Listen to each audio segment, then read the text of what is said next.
प्रश्न ए, प्रार्थना करने का उपयुक्त समय कौन सा होता है? हे यहोवा, भोर को मेरी वाणी तुझे सुनाई देगी, मैं भोर को प्रार्थना करके तेरी बाट जोहूंगा। भजन 5:3। यह वह पद है जिसका हवाला देकर यह सिद्ध करने का यत्न किया जाता है कि बाइबल में प्रार्थना करने का सबसे उपयुक्त समय सुबह यानी भोर बताया गया है, परंतु बाइबल ऐसा बिल्कुल नहीं कहती है। बाइबल में प्रार्थना के लिए कोई विशेष समय का निर्धारण नहीं किया गया है, न ही कोई सुझाव सुझाया गया है। अधिकांश मसीही आज प्रार्थना के समय को लेकर आशंकाओं में घिरे रहते हैं। आज यह उन प्रमुख समस्याओं में से एक बन गया है जिसके कारण अधिकाधिक मसीही अपने आत्मिक जीवन में संघर्षरत हैं। बढ़ता शहरीकरण, आधुनिकरण, दिन भर की आपाधापी दौड़ धूप के चलते अधिकांश मसीही सुबह प्रार्थना में समय बिताने में असफल हो रहे हैं, जिसके कारण वे आत्मिक जीवन के मूल्यों में पिछड़ते जा रहे हैं। साथ ही कुछ मसीहियों में इस अंधविश्वास ने भी गहरी जड़ें जमाई हुई है कि परमेश्वर केवल भोर को सुबह की गई प्रार्थना को ही सुनता है, जबकि बाइबल की शिक्षाएं एवं उसमें दिए गए वर्णन कुछ और बात ही बयान करते हैं। यशायाह भविष्यवक्ता के लिए बाइबल में बताया गया है कि वह रात में परमेश्वर के साथ प्रार्थना में समय बिताता था। रात के समय मैं जी से तेरी लालसा करता हूं, मेरा संपूर्ण मन यत्न के साथ तुझे ढूंढता है। यशा 36:9। यही यशायाह जो रात में प्रार्थना करता था, सुबह भी प्रार्थना किया करता था। भोर को वह नित मुझे जगाता और मेरा कान खोलता है कि मैं शिष्य के समान सुनूं। यशा 25:4b। दानियेल भविष्यवक्ता के लिए बाइबल बताती है कि वह प्रतिदिन सुबह, दोपहर और शाम को तीनों समय प्रार्थना करता था। दानी 6:10। स्वयं प्रभु यीशु के लिए बताया गया है कि वह पहाड़ पर प्रार्थना करने गया और परमेश्वर से प्रार्थना करने में सारी रात बिताई। लूका 6:12। सुसमाचारों में लगभग 20 बार इस बात का वर्णन आया है कि यीशु ने प्रार्थना की, जिसमें से अधिकांश बार इस बात को बताया गया है कि यीशु ने रात को प्रार्थना की।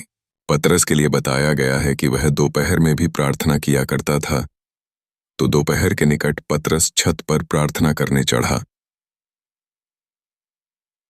प्रेरित 10:9। ढलना।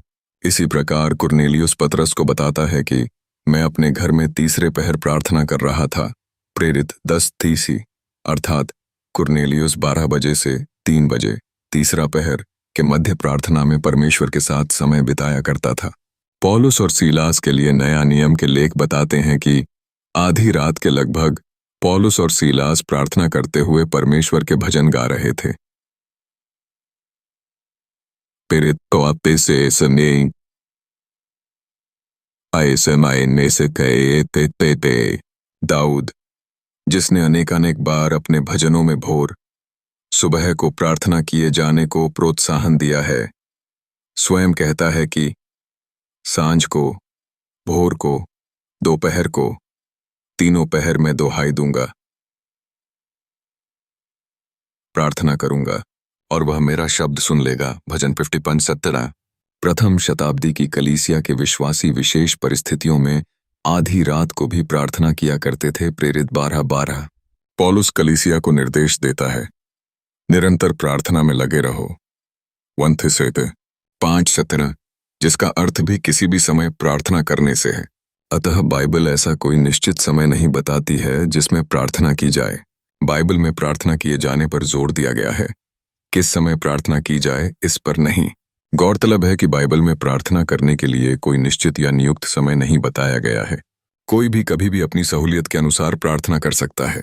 एक विश्वासी जिस समय प्रभु के साथ संगति करने में अच्छा अनुभव करता है, उसे उसी समय प्रार्थना करनी चाहिए। देखा देखी करना या किसी के निर्देशों पर चलने की बजाय विश्वासियों को चाहिए कि अपने आत्मिक जीवन में प्रार्थना के समय को लेकर वे स्वयं निर्णय लें। प्रार्थना चाहे सुबह की जाए, दोपहर को, शाम को या रात को, इससे कोई फर्क नहीं पड़ता। पवित्र शास्त्र स्पष्ट बताता है, जब मैं परमेश्वर को पुकारूंगा तब वह सुन लेगा। भजन 4:3। हमारा परमेश्वर समय के साथ बंधा हुआ नहीं है, वह न तो ऊंघता है और न सोता है। भजन 121:4। अतः हमें चाहिए कि हम भ्रमित न हो और बाइबल के निर्देशों का पालन करते हुए अपना आत्मिक जीवन जिएं।